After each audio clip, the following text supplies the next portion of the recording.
طلبہ کرام، گزشتہ سبق میں ہم نے منہاج العربیہ حصہ اول کے سبق نمبر 1 کو پڑھا۔ آج ہم اس کتاب کے سبق نمبر 2 کو شروع کرتے ہیں۔ چلیے، بسم اللہ الرحمن الرحیم۔ درس نمبر 2، من ھذا، یہ کون ہے۔ دیکھو، من کا معنی آتا ہے کون اور ھذا کا معنی ہے یہ، تو اس کے آگے ایک سوالیہ نشان لگا ہوا ہے، تو جہاں پر بھی جملے کے بعد یہ سوالیہ نشان لگا ہوا ہوگا تو سمجھ لینا کہ اس جملے میں کسی چیز کے بارے میں سوال کیا جا رہا ہے، جس طریقے سے یہاں پر ہے من ھذا، یہ کون ہے۔ اور میں نے آپ کو کل والے سبق میں بھی بتایا کہ ھذا کے ذریعے جو اشارہ کیا جاتا ہے تو وہ مذکر کی طرف اشارہ کیا جاتا ہے، یعنی جینس کی طرف اشارہ کیا جاتا ہے، لیڈیز کی طرف اشارہ نہیں کیا جاتا۔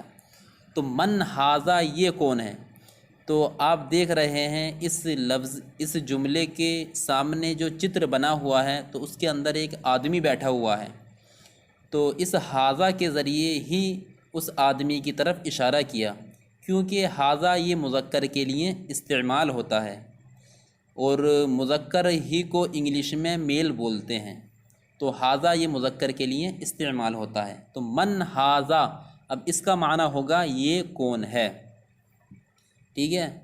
لیکن اس کا ترجمہ ہم یہ نہیں کر سکتے کہ من کا معنی کون آتا ہے اور ھذا کا یہ، تو کون یہ ہے، یہ نہیں کریں گے، بلکہ اس کا ترجمہ سیدھا سادہ ہوگا من ھذا، یہ کون ہے، ٹھیک ہے۔ اب اس سے نیچے جسٹ اس کا جواب دیا جا رہا ہے کہ ھذا رجل، یہ آدمی ہے۔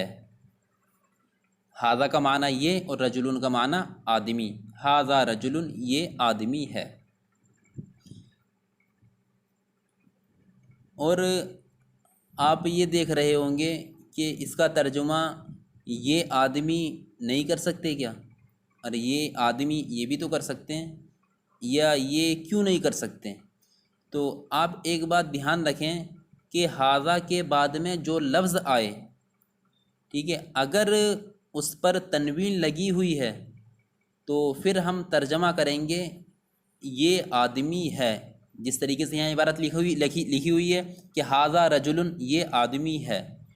اور اگر ھذا کے بعد میں جو لفظ آ رہا ہے اگر اس پر تنوین نہ ہو بلکہ اس لفظ کے شروع میں الف لام ہو، جیسے کہ ھذا الرجل، ٹھیک ہے، تو اب اس وقت ترجمہ ہوگا یہ آدمی۔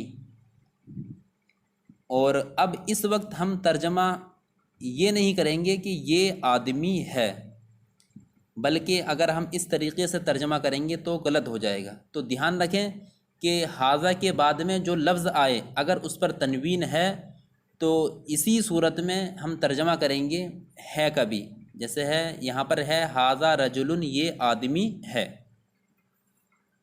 تو آپ اس بات کو سمجھ گئے ہوں گے کہ ہے کا ترجمہ کہاں ہوگا اور کہاں پر نہیں ہوگا، کہ ھذا الرجل اگر جملہ ہے تو ترجمہ ہوگا یہ مرد، اور اگر جملہ ہے ھذا رجل تو ترجمہ ہوگا یہ مرد ہے۔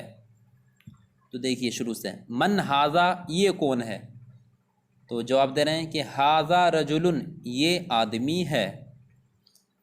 اب اگلا جملہ کہ ما ذالک، تو دیکھیے ما کا معنی آتا ہے کیا، اور ذالک کا معنی آتا ہے وہ، اور تو پورے کا معنی ہوگا ما ذالک، وہ کیا ہے۔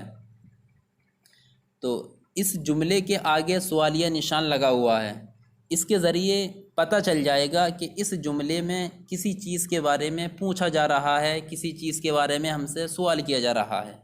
تو ما ذالک، وہ کیا ہے، تو یہ ایک سوال کیا گیا، تو اس کا جواب ہے اس سے نیچے والے جملے میں کہ ذالک قرد، تو ذالک کا معنی وہ اور قردن کا معنی آتا ہے بندر، تو پورے کا ترجمہ ہوگا ذالک قردن، وہ بندر ہے۔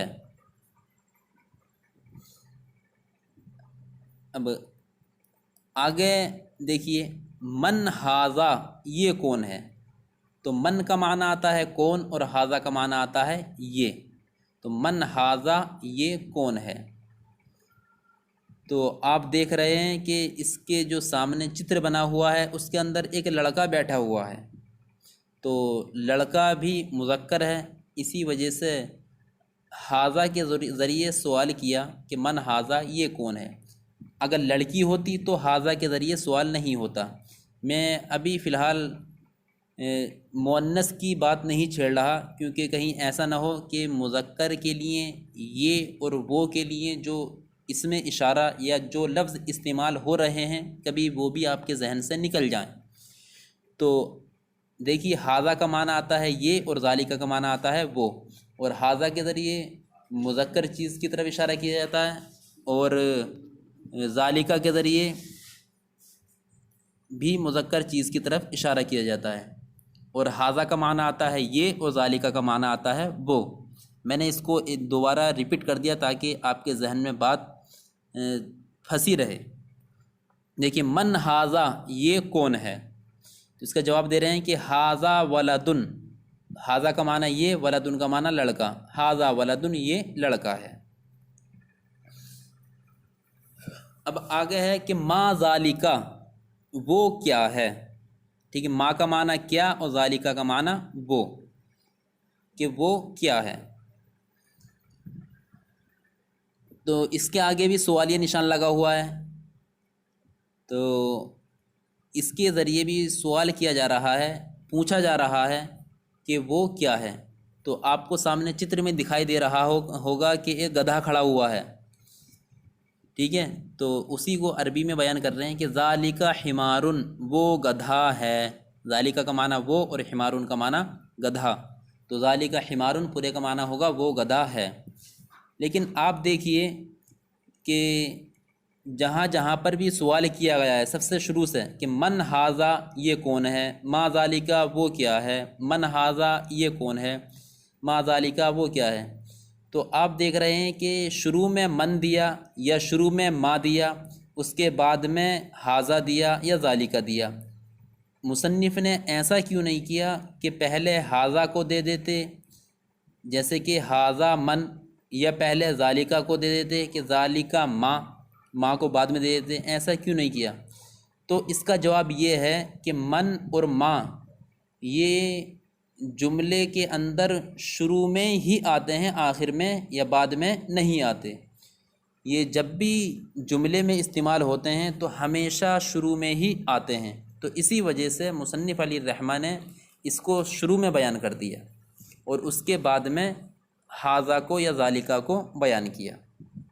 کبھی یہ بات میں نے آپ کو اس لیے بتا دی، کبھی آپ کا ذہن اس بات کی طرف نہ منتشر ہو جائے کہ من حاذا، یہ کون ہے، کہ پہلے حاذا کو استعمال کر دیتے بعد میں من کو استعمال کر دیتے، تو اگر اس طریقے سے استعمال کیا جاتا تو جملہ غلط ہو جاتا، کیونکہ من جو ہے یہ شروع کلام میں، یا یہ بول دو کہ جملے کے شروع میں ہی آتا ہے، آخر میں نہیں آتا۔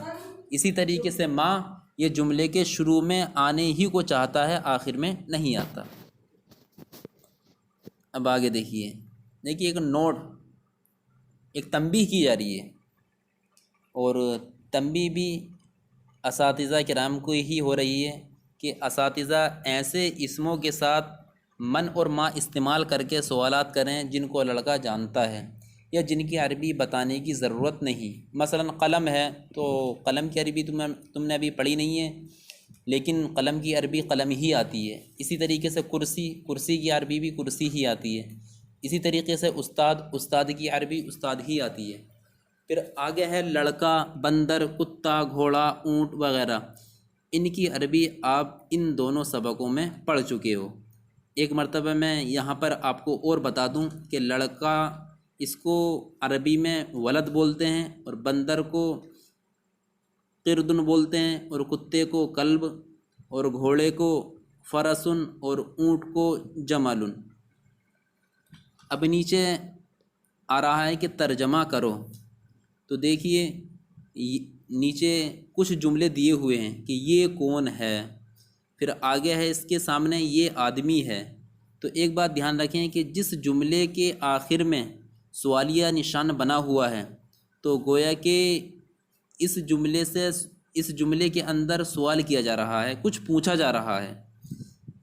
کہ جیسے سب سے پہلے کہ جملے کے اندر ہے یہ کون ہے، تو اس کے جواب میں ہے کہ یہ آدمی ہے، تو یہ کون ہے اس کی عربی بنائیں گے ہم من ہاذا۔ اور یہ دھیان رکھیں کہ ایسا نہیں کرنا ہے کہ یہ ہے تو پہلے یہ کی عربی لے کر آئیں ہاذا، پھر یہ کے بعد میں کون ہے تو پھر کون کی عربی لے کر آ رہے ہیں من، اور جملہ بنا رہے ہیں ہم ہاذا من، تو غلط ہو جائے گا۔ کیونکہ اسی وجہ سے میں نے آپ کو بتایا کہ من اور ما یہ جملے کے شروع میں ہی آتے ہیں، آخر میں نہیں آتے، تو اسی وجہ سے جب ہم یہ کون ہے اس کی عربی بنائیں گے تو عربی بنائیں گے من ہاذا، تو اس کا معنی ہوئے گا یہ کون ہے۔ پھر جواب میں یہ آدمی ہے تو اس کی عربی بنائیں گے ہاذا رجل، یہ آدمی ہے۔ اسی طریقے سے آپ کو اس سارے سبق کے اندر جو اس سبق کی تمرین دی ہوئی ہے، اس تمرین کی یعنی یہ جملے ہیں ان کی عربی بنانی ہے، اور کاپی پر آپ کو اس کی عربی بنا کر آپ چاہیں تو مجھ کو میرے واٹس ایپ نمبر پر بھی سینڈ کر سکتے ہیں، اور انشاءاللہ میں پوری چیک کرنے کی کوشش کروں گا۔